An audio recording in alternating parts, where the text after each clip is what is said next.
जी भाई साहब, बाकायदा तांगा तैयार है चालन खातर। एक हरियाणवी कविता सुनो, आप सभी का पसंद आओगी। और हास्य था भरपूर कविता कि जिंदगी की रेल ने चैन खींच कर डांट रेसा, लोग किमे कहो हम तो काचे काट रेसा। कि जिंदगी की रेल ने चैन खींच कर डांट रेसा, लोग किमे कहो हम तो काचे काट रेसा।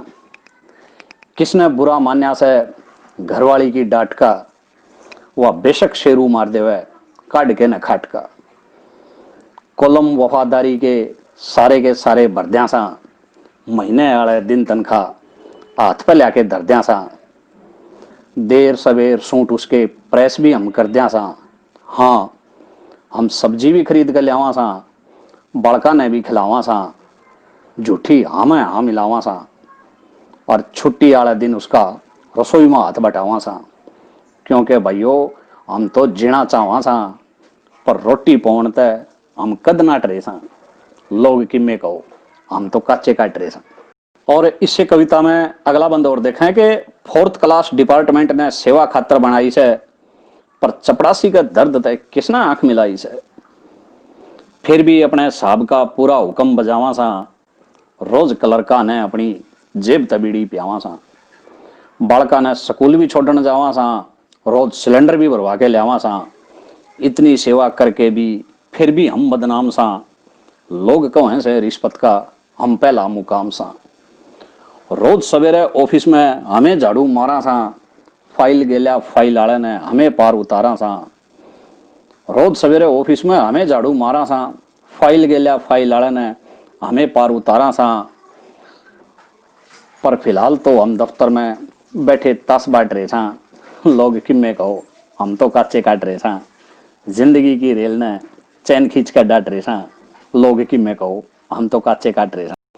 हम प्रधानी करनीय तूफान उठा देवा, एंडी ते एंडी ने एक बार धमका देवा।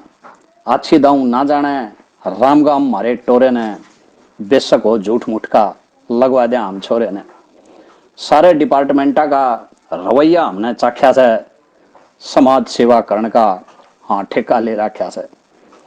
फिर भी लोग हमने खाऊ पीर कहें से, मुंह पे कोन्या पीठ पीछे फकीर कहें से। पर लोगा की बात का के बुरा माना, हम पंजी ना रखा और जाने सारा पाना। बस राजनीति में थोड़ा सा ऊपर जाना चाहवा सा, और यो कारण से कुर्ते में डेली नील प्यावा सा। हम बिना नौकरी कह भी देखो रंग छाट रहे सा, लोग किम्मे कहो हम तो काचे काट रहे सा। जिंदगी की रेल ने चैन खींच कर डांट रहे सा, लोग किम्मे कहो हम तो काचे काट रहे सा। एक मेरी बहुत पहले की लिखी हुई एक एक्सपेरिमेंटल कविता देखो दोस्तों। कविता का नाम है पहले आले नाम। कि ज्ञानी सूबे रामफल सवाई होया करते, पहले आले नाम भी हाई होया करते। ज्ञानी सूबे रामफल सवाई होया करते, पहले आले नाम भी हाई होया करते। और हर नाम के पीछे एक कारण होया करता, राम गाम के खातिर जो उदाहरण होया करता। वो कैसे कि दोहरे जिसका देला कोन्या, पर नाम की रोड़ी पाता। किताब सिंह भी उन दिना में कदे स्कूल नहीं जाता।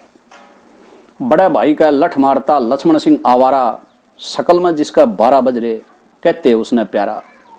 हाथी वर्गी दे ही ले रहा नाम माड़ा राम, सही राम के पाया करते सदा ये गलत काम। और जिंदगी भर दुख पाए सुखियार खुशी राम, कुत्ते ते भी डर जावे था शेरा जिसका नाम। और दोनों हाथा दान करे ताऊ मांगे राम, आए गए का मान करे झगड़ू जिसका नाम। सच नाम के विपरीत पलड़े लोग लुगाई होया करते, ज्ञानी सुबह रामफल सवाई होया करते, पहले आले नाम भी आई होया करते। बात कह के मुकरिया नहीं कदे भी बदलू राम, बात कह के मुकरिया नहीं कदे भी बदलू राम। गोबर में तो दाने चुगले ये धर्मे के काम, भुंडू मलबी नहाया धोया बचपन तय रहा, चांद राम ने गर्मी का प्रकोप खूब सहा। पूर्ण सिंह का कोई काम भी कदे ना पूरा पाया, दान सिंह ने सारी उम्र मांग मांग कर खाया। और बात बात पे गुस्सा हो जा मोसा ठंडी राम, नकली राम के पाया करते सदाए असली काम। राम नाम कदे लिया नहीं और नाम बजरंग लाल, बोड़ा राम तार्या करदा सदा बाल की खाल। गाम तन्यारा धन ले रहा और नाम फकीर चंद, सुंदर मल ने अपने घर में रखा सदाए गंद। भरथू गंगू और ईसे गोसाई होया करते, पहले आले नाम भी हाई होया करते। ये तो थी आदमिया का नाम पे। फिर मेरे को किसी ने कहा, बोला यार लुगाइया के नाम भी तो के बात लुगाइया की चाल रहा, तो वो भी सुन लो थम। नाम काम के मामले में ये भी नहीं थी कम। केड़ा अंगूरी संतरा ने कदे फ्रूट नहीं खाए, मिश्री मेवा इमरती ने सदाए चने चबाए। तवे तभी काली पाती भूरी और सुनहरी, चलती देवी पड़ोसियां के 10-10 घंटे ठहरी। कदे खजानी दादी ने भी पंजी तक ना जोड़ी, गोबर थापण में माहिर थी बसंती और गिंदोड़ी। और छात पे तय उतरया ना जा नाम चांद तारी, मौसी नानी देवी ने भी दे ही रखी भारी। और मरिया देवी 100 साल तक ऊपर जिया करती, ताई सरबती शरबत नहीं लासी पिया करती। बर्फी पतासो और इसे नाम मड़ाई होया करते, पहले आले नाम भी आई होया करते। और एक बात और देखें दोस्तों के, जिंदगी भर रही कुंवारी गांव की बुआ बन्नो, बन्नो नाम था उसका, ब्याह को नहीं होया। जिंदगी भर रही कुंवारी गांव की बुआ बन्नो, पंजी पंजी न तरसी सदाए मोसी धनो। और मंदिर में कदे गई नहीं काकी राम प्यारी, सुख देई ने पाली राखी सदाए नहीं बीमारी। चौखट तय भी ऊंची फिर भी नाम पाता छोटी, छिपकली सी पाती फिर भी गांव कहता मोटी। चंपा और चमेली ने भी कदे बाग नहीं देखे, ताई शांति जूत बजान के लिया करती ठेके। और कदे खान पे ना छिकी दापा जिसका नाम, दयावंती पिट्या कर दी लगभग सारा गांव। मीरा और कृष्णा ने भी कदे भजन नहीं गाए, रोशनी ने दिन अपने अंधेरे में बिताए। सच नाम के विपरीत पलड़े लोग लुगाई होया करते, ज्ञानी सुबह राम फल सवाई होया करते, पहले आले नाम भी आई होया करते। एक गजल और देखें कि हर तरह की नफरत का समाधान मोहब्बत है। आप करके देखिए, गुणों की खान मोहब्बत है। हर तरह की नफरत का समाधान मोहब्बत है। आप करके देखिए, गुणों की खान मोहब्बत है।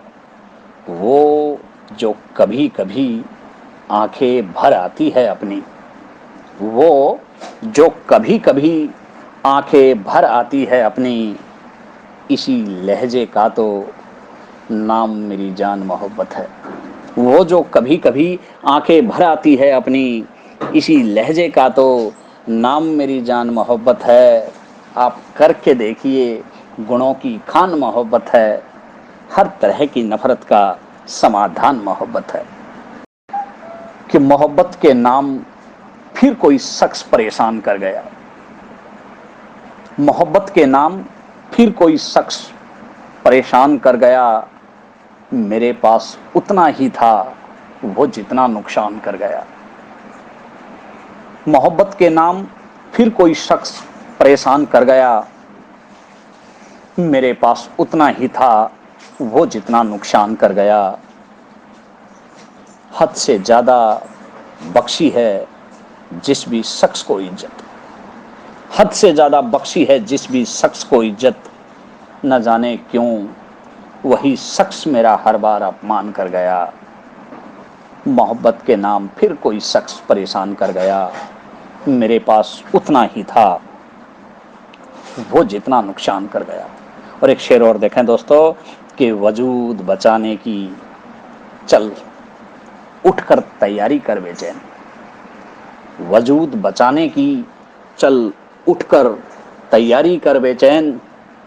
दिमागी जंग का फिर से कोई रिश्ता ऐलान कर गया। वजूद बचाने की चल उठकर तैयारी कर बेचैन। दिमागी जंग का फिर से कोई रिश्ता ऐलान कर गया। मोहब्बत के नाम फिर कोई शख्स परेशान कर गया। मेरे पास उतना ही था वो जितना नुकसान कर गया।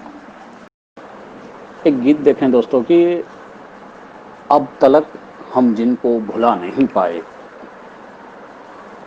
अब तलक हम जिनको भुला नहीं पाए, आओ एक पौधा उसके नाम का लगाएं।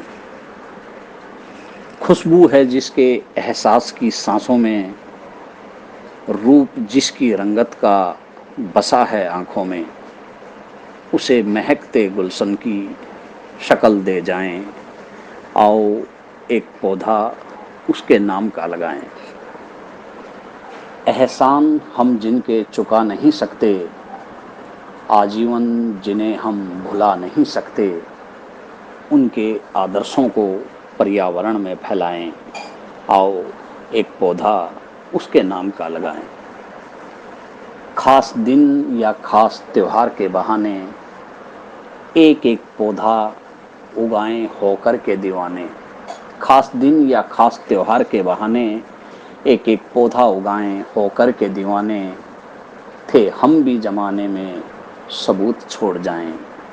आओ एक पौधा उसके नाम का लगाएं। होकर बेचैन हवाओं को चैन दिला दें। होकर बेचैन हवाओं को चैन दिला दें। चादर हरियाली की हर तरफ बिछा दें। आने वाली पीढ़ियां ताकि झूमे गाएं।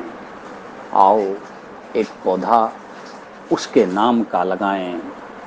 अब तलक जिनको भुला नहीं पाए, आओ एक पौधा उसके नाम का लगाएं। आओ एक पौधा उसके नाम का लगाएं। एक हरियाणवी का गीत देखें दोस्तों। तू दर्द या सकून कैसे पर्दा उठा दे, मने ऑलवेज विद यू का अर्थ बता दे। तू दर्द या सकून कैसे पर्दा उठा दे, मने ऑलवेज विद यू का अर्थ बता दे। किस रूप में तू साथ से आके समझा दे, मने ऑलवेज विद यू का अर्थ बता दे। दिल का नाम लेके तू रूह में उतर गया, दो चार कदम चाल के तू क्यों मुकर गया। मेरी सोच की गुत्थी थोड़ी सुलझा दे, मने ऑलवेज विद यू का अर्थ बता दे। मेरे हालात थे माड़े, हाँ ज्ञान था तने, मैं कितना चाहूँ सूं। अनुमान था तने, तकलीफ भरे फिर भी तने क्यों करे वादे। मने ऑलवेज विद यू का अर्थ बता दे। तेरी गोद में सर धर के मैं रोना चाहूँ सूं। मेरी जान नींद चैन की सोना चाहूँ सूं। तेरी गोद में सर धर के मैं रोना चाहूँ सूं। मेरी जान नींद चैन की सोना चाहूँ सूं। बेचैन सूं किते ते थोड़ा चैन दुआ दे, मने ऑलवेज विद यू का अर्थ बता दे। तू दर्द या सकून कैसे पर्दा उठा दे, मने ऑलवेज विद यू का अर्थ बता दे। किस रूप में तू साथ से आके समझा दे, मने ऑलवेज विद यू का अर्थ बता दे। तो दोस्तों, जैसा मैंने आप लोगों से बताया था, मेरे शुरुआती का जीवन बहुत पीड़ाओं से भरा रहा, बहुत संघर्ष में और बहुत दिक्कतों में रहा। लेकिन बावजूद इसके साहित्य ने मुझे संभाला। बहुत से लोग ये कहते हैं ना कि उसको उसके शौक ने बर्बाद कर दिया, लेकिन मैं पहला ऐसा शख्स हूँ जिसके शौक ने न केवल आबाद किया, बल्कि भरी बेरोजगारी में मैंने मेरे बच्चे भी पाले। शौक की वजह से, लेखन के शौक की वजह से, साहित्य की वजह से ये मेरी साधना में शामिल हो गया था। और लिखता रहा, आकाशवाणी में जाता रहा, ठीक ठाक सा आकाशवाणी में भी काम चलता रहा। फिर वहाँ आकाशवाणी में डीसी रेट के ऊपर अकाउंट ब्रांच में लग गया, क्लरिकल में। तो वहाँ से भी ठीक ठाक पेमेंट मिल जाती, ठीक ठाक स्टूडियो से मिल जाती, और कुछ दाएं बाएं कवि सम्मेलन भी हो जाते मेरे, और मेरा पत्रिका का काम भी चलता रहा। तो कुल मिला के ज़िंदगी ठीक ठाक सी होगी।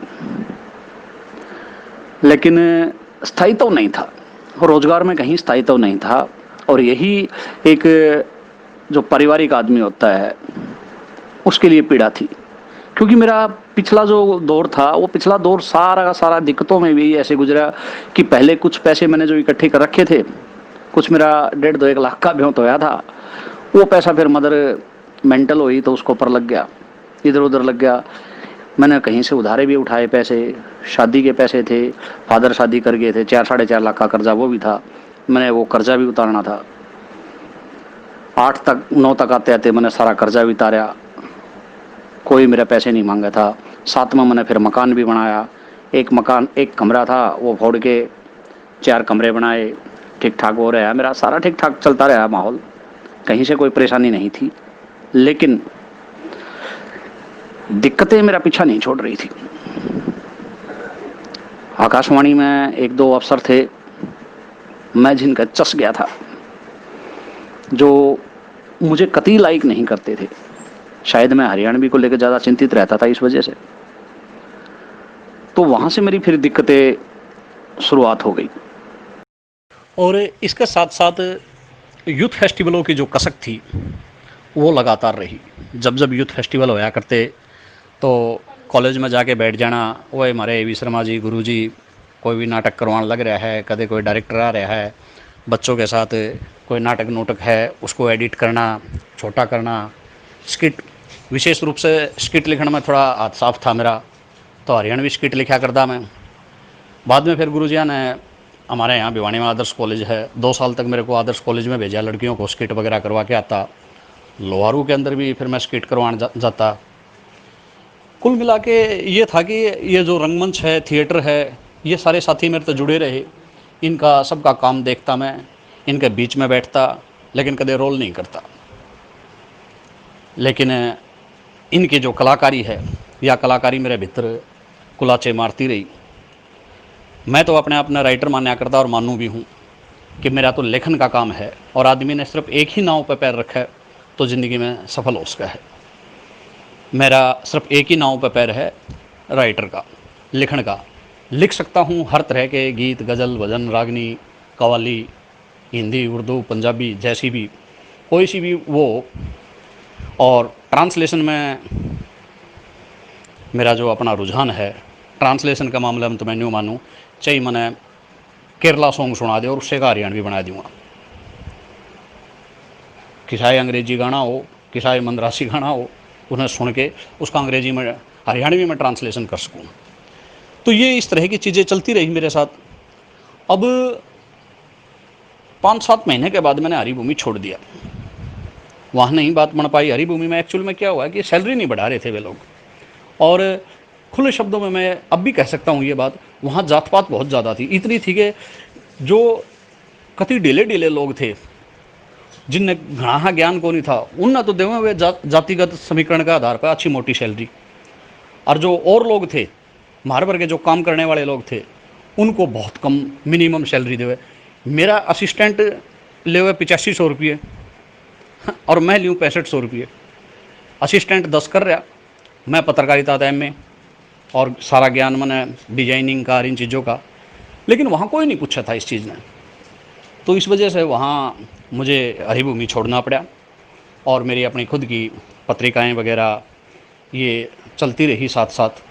कवि सम्मेलनों में खूब आना जाना रहा। संपूर्ण भाई साहब ने बहुत मदद करी मेरी जीवन में। उनके एहसान को, उनकी मदद को मैं कभी भी नहीं भूल सकता। अब कुछ लोगों को ये बात चस गई थी कि यार बेचैन का जो वजूद है ना, वो संपूर्ण भाई साहब की वजह से है।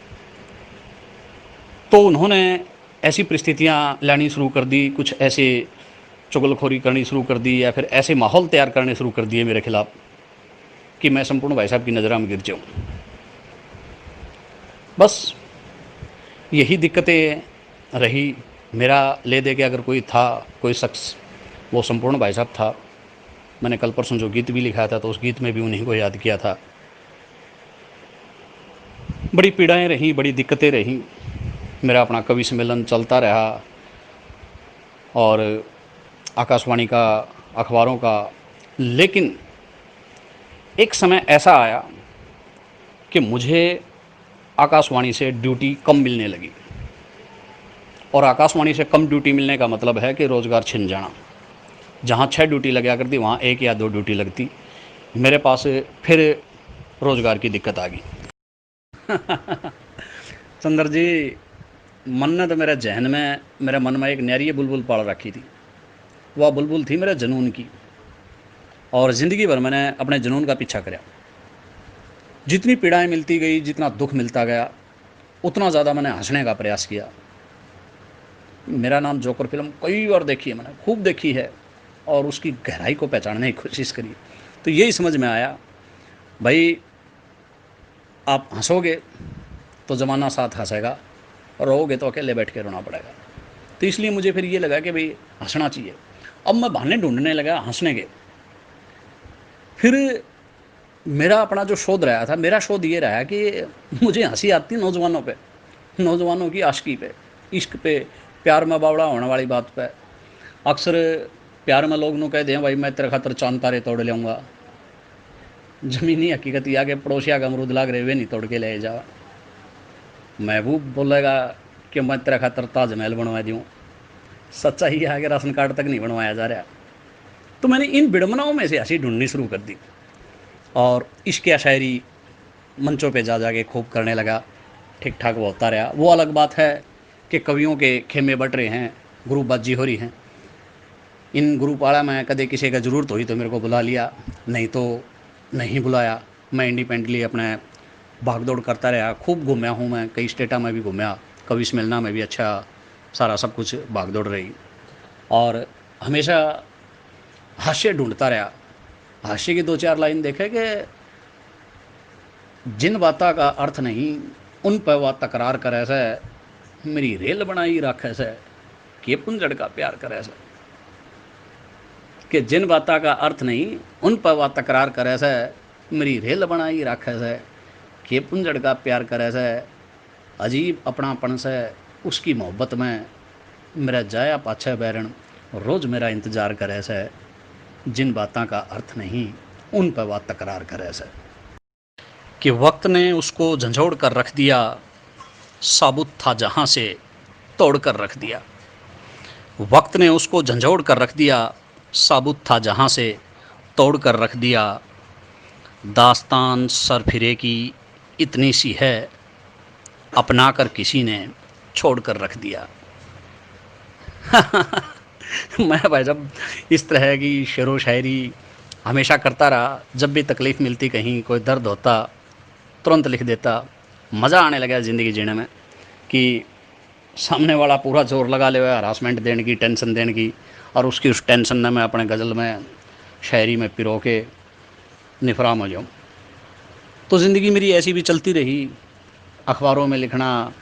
फिर 2011 के आसपास मैं हरिभूमि में सब एडिटर लग गया और अब तक हरिभूमि सब एडिटर का काम ज्वाइन कर लिया मैंने।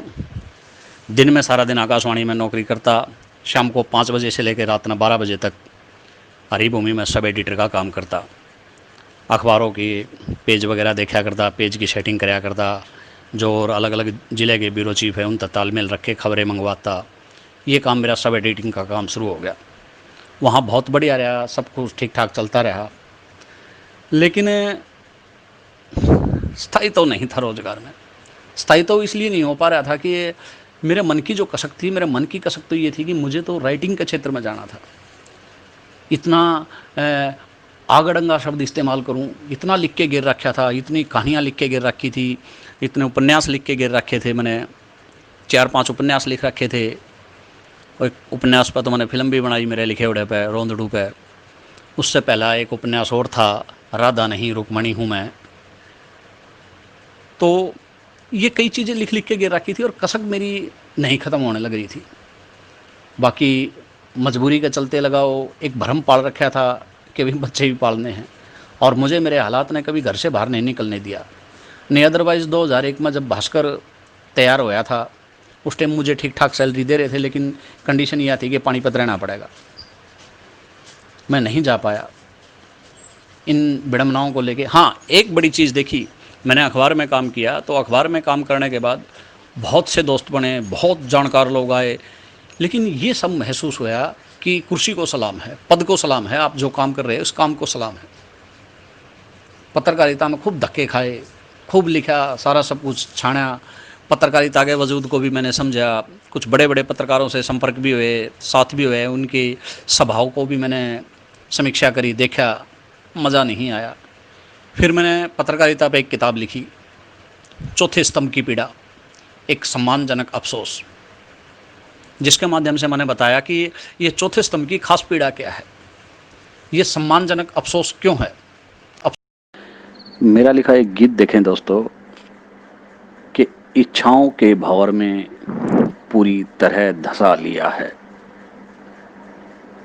इच्छाओं के भंवर में पूरी तरह धंसा लिया है, खुद को हमने हाय अभिमन्यु बना लिया है। चाहते तो सभी हैं जुड़े रहें अपनों से, मगर खुद गर्ज भाग दौड़ में खुद ही की नहीं है खबर। रूह कशमसाती है सुबह शाम रात और दिन, ना फैसला हुआ जी सकते नहीं किसके बिन। परेशानियों का कैसा ये बाजार सजा लिया है, खुद को हमने हाय अभिमन्यु बना लिया है। कल तक की बात थी मुस्कुराते बचपन की, अब पी गए उम्र हम 1/3 जीवन की। आते ही हाय जाने की तैयारियों में जुट गए, ऐ जिंदगी तुझे तो समझते ही हम लुट गए। ताश के पत्तों सा कैसा महल जचा लिया है, खुद को हमने हाय अभिमन्यु बना लिया है। एहसास सिसकता है तन्हाइयों में बैठकर, क्या पाया प्यार में आपस में हमने ऐंठकर। एहसास सिसकता है तन्हाइयों में बैठकर, क्या पाया प्यार में आपस में हमने ऐंठकर। हम वक्त और जन्म दोनों ही हार चले हैं, क्या तुझको खबर है हम किसके हाथों चले हैं। अफसोस के दलदल में जन्म फंसा लिया है, खुद को हमने हाय अभिमन्यु बना लिया है। इच्छाओं के भंवर में पूरी तरह धंसा लिया है, खुद को हमने हाय अभिमन्यु बना लिया है। फिर दोस्तों एक किस्सा ये भी है कि आकाशवाणी में उस अफसर ने मेरे को पूरी तरह नेगलेक्ट कर दिया, और जबकि मेरा कोई कसूर नहीं था। ये अफसरों की आपसी लड़ाई थी और मैं उसका शिकार होया।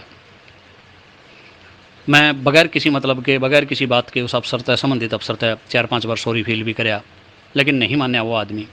उसका दिमाग में कुछ और ही चल रहा था, और उन लोगों ने मिलके मेरे जो खास बड़े भाई थे, जिनको मैं बहुत ज़्यादा भगवान की तरह मान्या करता, उसको भी दूर कर दिया मुझसे, उसको भी मेरे खिलाफ़ भड़का दिया।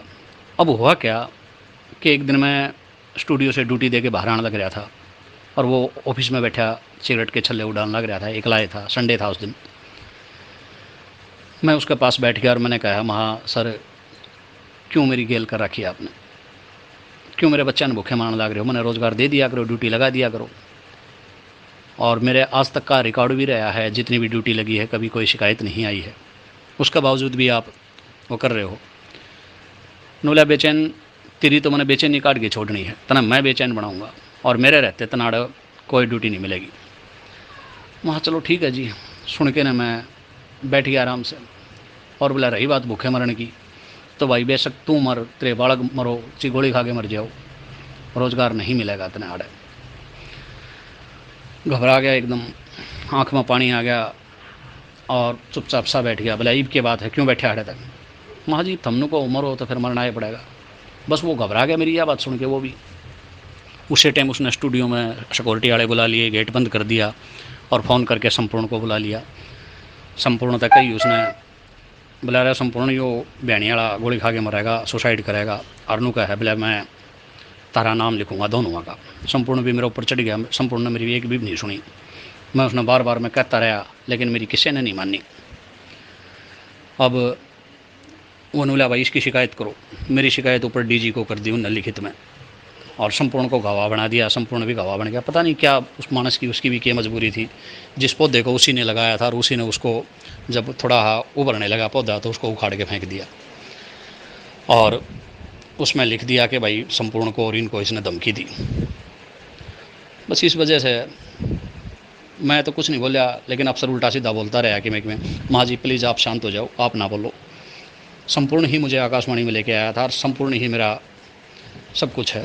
अगर संपूर्ण को कह दे कि गेट आउट, तो मैं चला जाऊँगा। संपूर्ण ने भी मेरा हाथ पकड़ के बजा दिया, बोला भाग जाए यहाँ से। मैं रोता बिलखता आकाशवाणी छोड़ के आ गया। अब आने के बाद फिर मैं घर न रहा, 5-6 महीने बीमार शिमार रहा, बहुत बुरे हालात हो गए थे मेरे। लेकिन इस बीच लिखना नहीं छूटा था मेरा, रेगुलर लिखता रहा, खूब पीड़ाओं पे लिखा, खूब गीत गज़लों पे लिखता रहा। ये होते होते 6 महीने बाद हमारे एक आकाशवाणी में राकेश कपिला जी थे, उसका फ़ोन आया एक दिन, नूला बेचैन मेरी प्रमोशन हो गई है और मैं आकाशवाणी हिसार का डायरेक्टर लग गया हूँ, आजा हिसार में रखूँगा तने। फिर उसके साथ मैं हिसार चला गया और 6 महीने तक आकाशवाणी हिसार में नौकरी करी। लेकिन जो दिक्कतें थी वो मेरा पीछा नहीं छोड़ रही थी। मैं हिसार में गया तो लोगों ने राकेश कपिला को परेशान करना शुरू कर दिया, उस पर आरटीआई लगानी शुरू कर दी और घनी दिक्कतें देनी शुरू कर दी। और इधर मैं 6 महीने तक शांत था, कुछ भी नहीं करता। अब इस बीच एक बहुत ही दुखद हादसा हुआ। उस दुखद हादसे ने मेरे को तोड़ के रख दिया। मेरे आकाशवाणी छोड़ने के 4-5 महीने के बाद संपूर्ण भाई साहब का बेटा एक्सीडेंट में एक्सपायर हो गया। वो बच्चा जो हमारा गोदी खिलाया हुआ था, मेरा इतनी पीड़ा और इतनी दिक्कतें हुई कि पूछो मत। तब के बाद से मैंने आकाशवाणी में रोहतक में तो जाना ही छोड़ दिया था, हिसार में रहा। हाँ, इस बीच एक बात और भी हुई कि वहाँ से आने के बाद जब इन्होंने मेरी शिकायत ऊपर भेजी तो ऊपर से मेरे को कारण बताओ नोटिस आ गया और उसमें विभाग की तरफ से ये कह दिया गया कि क्यों ना तेरे खिलाफ कानूनी कार्रवाई की जाए। मैं क्या करता, जबकि मैं उस अफसर को अच्छी तरह से जानू था, उसकी रग रग जानू था, कितना कमीना था वो और कैसे मेडिकल क्लेम ले लेके, झूठे क्लेम ले लेके खाया पिया करदा, कितना वो कराया करदा। और मेरे 5-7 हज़ार के रोज़गार पे उसने लात मार दी। थप्पड़ मार देता तो चल जाता, मेरे पेट पर लात मार दी। मैंने उस अफसर की आरटीआई लगा दी। मेरे को पता था ये नकली है और इससे वो अफसर भी घबरा गया, बहुत बुरी तरह से घबरा गया। इस घबराहट में क्या हुआ कि उन लोगों ने संपूर्ण को और खिलाफ कर दिया। मेरे संपूर्ण को ये कह दिया, संपूर्ण इसने तो आरटीआई लगा दी और तेरे ऊपर भी लगा दी, जबकि संपूर्ण का कोई आरटीआई का लेन देन नहीं था। मैं उस आदमी के एहसानों के तले इतना दब रहा था कि मैं उसके खिलाफ कभी हो ही नहीं सकता था, इतना सब कुछ होने के बावजूद भी। बस इस आरटीआई लगाने ने आग में घी का काम कराया और संपूर्ण भी बहुत ज़्यादा खिलाफ हो गया मेरा। अब संपूर्ण ने मोर्चा संभाल लिया, वो अफसर एक साइड में हो गया, संपूर्ण भी मेरे खिलाफ बोलने लग गया। मैं बार बार मैं कहता भाई साहब आपका प्रति मेरा कुछ को नहीं, लेकिन नहीं माना। 2-4-5-6 महीने के बाद संपूर्ण का बेटा एक्सपायर हो गया। उस घटना ने मेरे को तोड़ के रख दिया और मैंने ये सोचा कि मेरे आरटीआई लगाने से अगर संपूर्ण परेशान हुआ है तो मैं आरटीआई को नहीं लगाऊंगा। मैंने नहीं लगाई आरटीआई और मैं हिसार में अपना काम करता रहा। बस फिर उन लोगों ने हिसार में कपिला जी को भी कहा कि इसने बचाव वार्ता है, ये है वो, मतलब कुल मिला के मेरे पीछे पड़ लिए थे सारे के सारे। और 6 महीने बाद कपिला जी की ट्रांसफ़र होगी, वे शिमला आकाशवाणी में चले गए और वे जाते जाते मैंने कह गए कि बेचैन तू मेरे जाति छोड़ दिए, नहीं सरकारी काम को हम इतना फंसा देंगे किते। मेरी लड़ाई मेरे रोज़गार की थी, मेरे बच्चे पालन की थी, मेरा किसी से कोई दुश्मनी नहीं थी, मेरी किसी से कुछ लेना देना नहीं था, लेकिन किसी ने साथ नहीं दिया और हालात भी बड़े टिपिकल होते चले गए। आकाशवाणी हिसार भी छूट गया मेरा। और तो एक खासी रचना और देखें दोस्तों कि ये वास्ता पड़ा तो व्यवहार में औने पौने निकले। वास्ता पड़ा तो व्यवहार में औने पौने निकले, 6-6 फुट के लोग भी मन से बोने निकले। वास्ता पड़ा तो व्यवहार में औने पौने निकले, 6-6 फुट के लोग भी मन से बोने निकले। नवासे को जो डांट रही थी, मत खेलो ज्यादा, उस बेटी के कमरे से दर्जनों खिलौने निकले। नवासे को जो डांट रही थी, मत खेलो ज्यादा, उस बेटी के कमरे से दर्जनों खिलौने निकले। वास्ता पड़ा तो व्यवहार में औने पौने निकले, 6-6 फुट के लोग भी मन से बोने निकले। और इश्क किया रिश्तों से जिसने मतलब खातिर, शेर देखें दोस्तों कि इश्क किया रिश्तों से जिसने मतलब खातिर, शायद ही वो लोग कभी किसी के होने निकले। इश्क किया रिश्तों से जिसने मतलब खातिर, शायद ही वो लोग कभी किसी के होने निकले। वास्ता पड़ा तो व्यवहार में औने पौने निकले, 6-6 फुट के लोग भी मन से बोने निकले। दोस्तों, सादत हसन मंटो का नाटक टोबा टेक्सिंग आप सभी ने देखा है। तो उसके जो किरदार हैं, उन किरदारों को लेकर एक गीत लिखा था मैंने। आज आप जैसे जो फनकार साथी जुड़े हुए हैं, तो मन है कि आप लोगों के बीच में मैं वो गीत भी रखूं। गीत देखेंगे, पागल तो ना थे, वक्त ने पागल बना दिया, जग सो रहा है मुझको, ये किसने जगा दिया। पागल तो ना थे, वक्त ने पागल बना दिया, जग सो रहा है मुझको, ये किसने जगा दिया।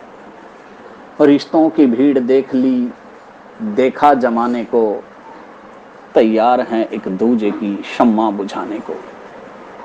जिसको भी देखा खोया है वो अपनी दुनिया में, जी भर के हमको लूटा है अपनी तमन्ना ने। हाय रे रोग दिल को ये किसने लगा दिया, पागल तो ना थे, वक्त ने पागल बना दिया। अपनी ही लाश कांधे पे सब लादे हुए हैं, इस जिंदगी के मौत से कुछ वादे हुए हैं। किस्मत की लकीरों का मोहरा बने हैं हम, कहने को जिंदा हैं मगर आंखों में नहीं दम। जीते जी कब्र में मुझे किसने सुला दिया, पागल तो ना थे, वक्त ने पागल बना दिया। रिश्ते नाते बंटते थे, सुनते थे कभी से, इंसान बट गए हैं सुना है ये अभी से। रिश्ते नाते बंटते थे, सुनते थे कभी से, इंसान बट गए हैं सुना है ये अभी से। ना जाने क्या क्या देखेंगे जीते जी दोस्तों, कोई ऐसा जतन बतला दो पाले मौत को। ऐ आसमान तेरा हमने क्या बुरा किया, पागल तो ना थे, वक्त ने पागल बना दिया। खुशियों को तरसती है आज आंखें सभी की, आंसू से नहीं खून से क्यों पलकें हैं भीगी। एक आग सुलगती है आज सबके सीने में, है कौन वो जिसको मजा आया हो जीने में। एक आग सुलगती है आज सबके सीने में, है कौन वो जिसको मजा आया हो जीने में। बेचैन जिंदगी ने ये अच्छा सिला दिया, पागल तो ना थे, वक्त ने पागल बना दिया। जग सो रहा है मुझको ये किसने जगा दिया, पागल तो ना थे, वक्त ने पागल बना दिया। जी चंद्र भाई, आपकी बात एकदम सही है। मैंने प्रेरणाएं ली बहुत से लोगों से, बहुत से विद्वानों को पढ़ा, किताबें पढ़ी, और ये चीज़ें देखता रहा मैं कि स्वार्थ में तो हर कोई डूबा हुआ है। किसी का स्वार्थ थोड़ा है, किसी का ज़्यादा है। बस जिन लोगों का ज़्यादा स्वार्थ था उनसे टकरा के परेशान हुआ। तभी मैंने लिखा भी था कि मेरी ज़रूरतों को भी मेरी बेईमानी समझा, भला किसने मेरी आँख का पानी समझा। मेरी ज़रूरतों को भी मेरी बेईमानी समझा। और उन्हीं दिनों हरियाणा साहित्य अकादमी के डायरेक्टर डॉक्टर श्याम सखा श्याम जी होते थे। बहुत हेल्प करी उन्होंने भी, कवि सम्मेलनों में खूब बुलाया मेरे को, यादें में बड़े ज्ञान की बातें बताते थे, साहित्य के बारे में भी बहुत कुछ बताया उन्होंने। क्योंकि उनका अपना एक मकसद था, मकसद यही था कि हरियाणा साहित्य अकादमी के माध्यम से जो मेरे जैसे लिखने वाले हैं उनको ओबलाइज किया जाए और उनको आगे बढ़ने का मौका दिया जाए। मैं निरंतर लिखता रहा, कई किताबें भी लिख दी इस बीच। एक किताब अब तक नहीं छप पाई है, मेरी छंद मुक्त कविताओं की किताब है, काश तुम्हारा नाम गलत फहमी होता। उसकी कुछ रचनाएं देखें।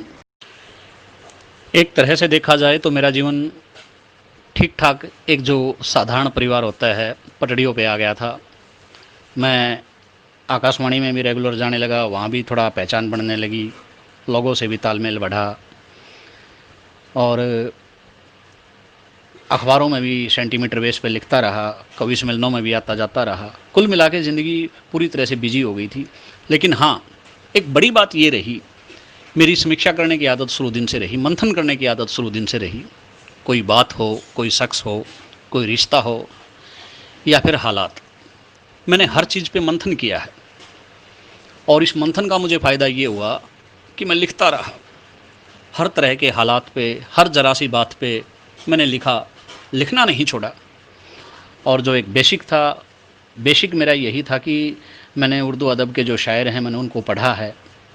मैं शायद टेक्निकल ना भी लिख पाता हूँ अच्छा, लेकिन मैंने ये देखा कि अब ये जो दौर चला हुआ है ये ख्यालों की कंगाली का दौर है, और जितना ज़्यादा हो सके अच्छे ख्याल आप अपनी लेखनी में इस्तेमाल करें। तो प्रयास रहता, हर बार लिखता, रोज़ाना लिखता, कभी किसी बात पे, कभी किसी चीज़ पे, कभी मोहब्बत पे, कभी हालात पे, और मैंने लिखा भी था।